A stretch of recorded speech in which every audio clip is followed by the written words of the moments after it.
Armenia.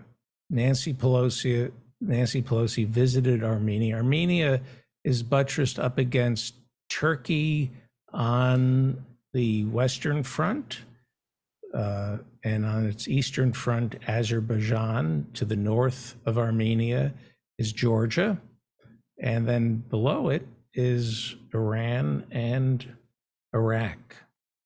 Armenia is a Christian nation, mostly? Yes, it's one of the most ancient Christian polities, like of an independent Christian power in history. You've got basically like Ethiopia and Armenia are two of the oldest Christian kingdoms in history.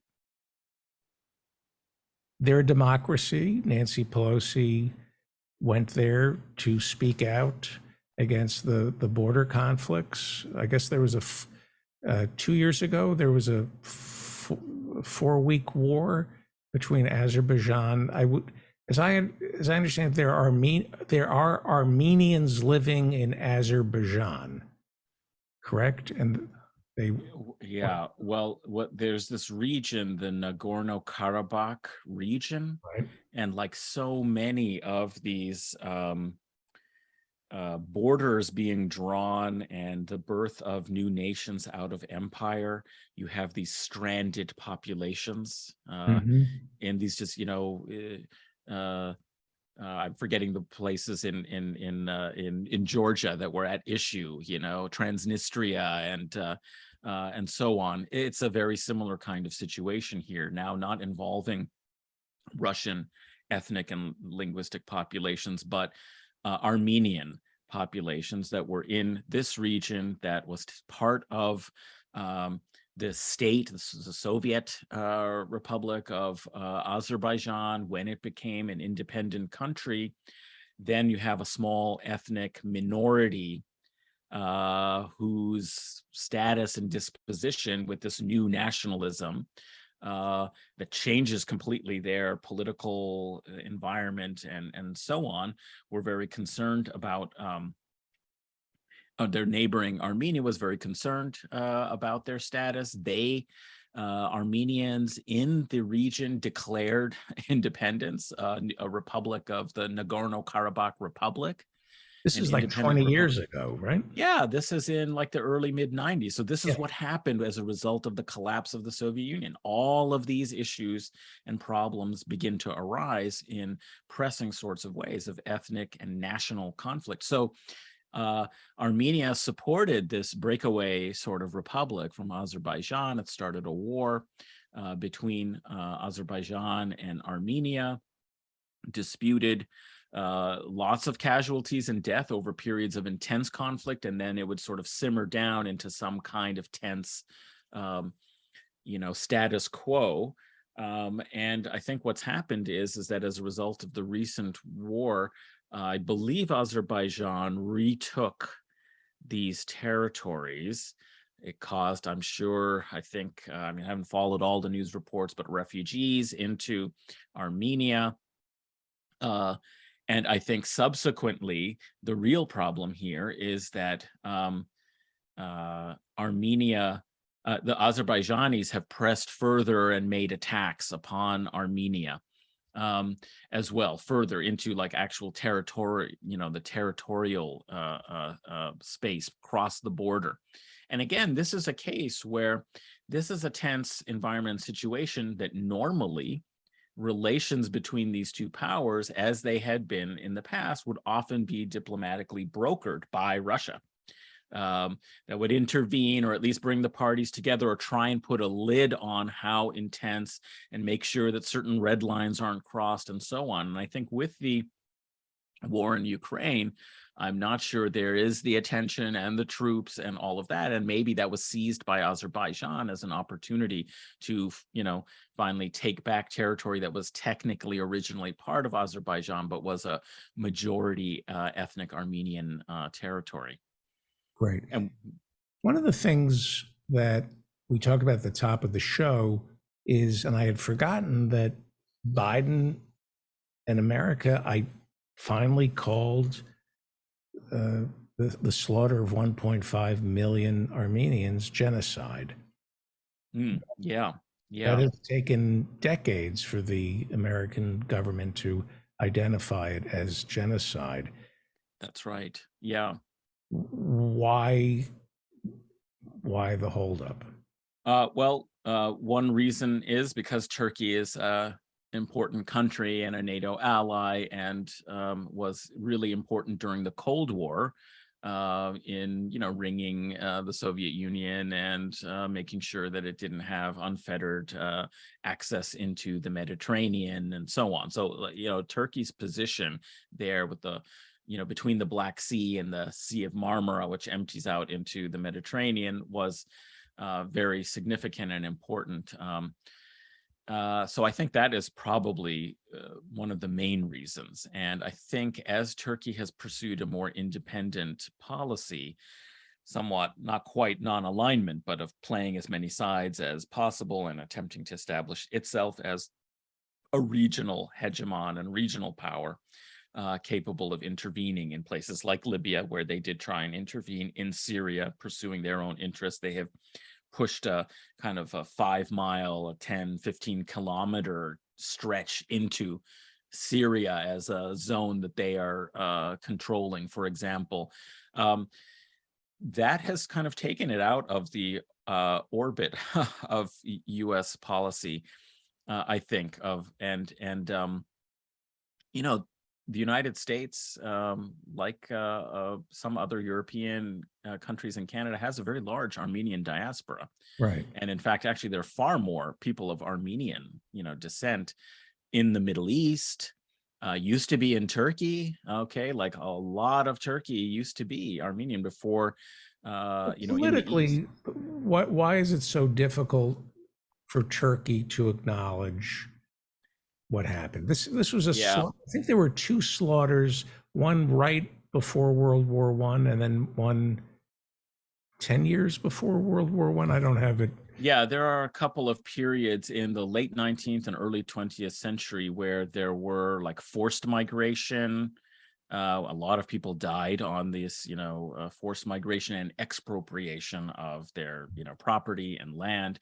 And then there were also, maybe it wasn't quite as organized as something like the Holocaust, with the German efficiency and the technology and the railroad trains and the gas chambers and so on. But there were camps and there were, kind of killings and purges of Armenians.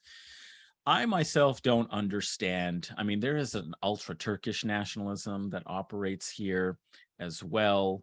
Turkey feels like it is a survival kind of state of the core of the dismembered Ottoman Empire, and that Western powers like T.E. Lawrence and Lawrence of Arabia fomented this Arab revolt, and that their empire was dismembered by Balkan countries deciding that they wanted to have their independence, and the Arab countries rising up in revolt, and that Turkey fought against the British and the French in World War One and managed to keep themselves from being conquered and subjected to colonialism.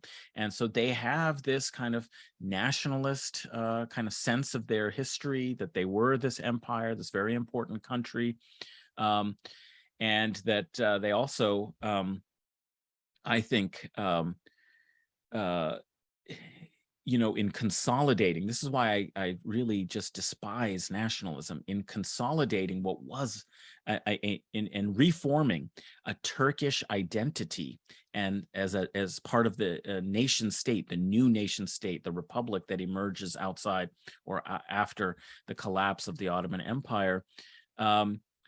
You have, again, similar kinds of problems of what do you do with these populations when you have now defined Turkish nationalism, which is Turkish and Muslim, essentially, even though it's a secular state, as the basis of identity. What do you do with the Greek-speaking populations that had been there for hundreds and thousands of years, even before the Turks were there?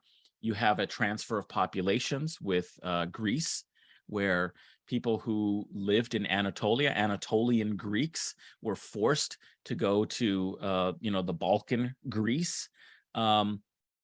several hundred thousand and several hundred thousand back the other way. It was one of the largest population transfers before the partition of India, and the creation of Pakistan, because they were sort of leftover populations that were now considered a problem, for the state. Could you give them full citizenship? What are you going to do about the fact that, they have a different religion, different language rights? And similarly with the Armenians, is that there was a very large community. And we've seen similarly with the Kurds, why there has been Turkish, there's been an insurgency, it's sort of waned now, but there was for so long an insurgency to establish Kurdish autonomy, Kurdish language rights, and even perhaps a Kurdish state in a Kurdistan in eastern Turkey. This Turkish nationalism, in order to preserve their sense of the state as functioning, it had all of these mixed populations that existed in the Ottoman Empire, different religions, different ethnicities. And now in the era of the nation state and Turkish nationalism, what do you do with them if the basis and the fabric of the state and citizenship is on the basis of being a Turkish Muslim? So I think that unleashes all kinds of terrible forces that led to the Armenian genocide. And I, to this day, do not understand why Turkey doesn't say, hey, that happened under the end of the Ottoman Empire. It was a war. These are terrible crimes. Reconciliate with Armenia. They're like a bordering country. You need to be able to trade and have normal relations with them. They're a nearby country. And put it in the past and say, we are a Turkish republic. We're going to run on democratic foundations. And, we apologize for that.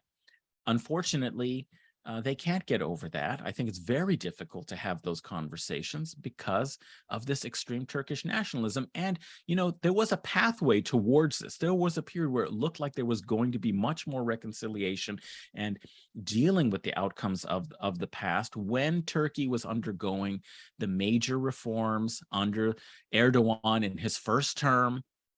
Got rid of the death penalty, reforming the police, get the military out of civilian government, reform the legal system. He started doing these things, recognizing Kurdish language rights. He started doing those kinds of things, all as part of this accession to Europe. Okay, the door was slammed on him. And so he turned towards a different kind of politics, and he has moved further and further right. And basically his last election, he would not have won if, there's a lot of problems with the last couple of elections.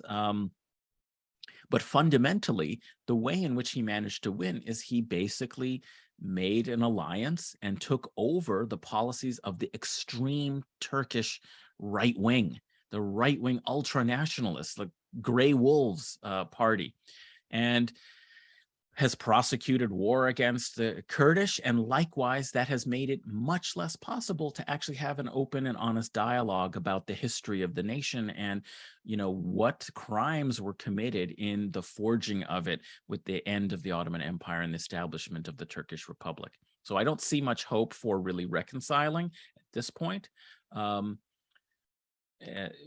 Things have gone in a direction over the last, 7-8 years or so that I think are less promising for something like that.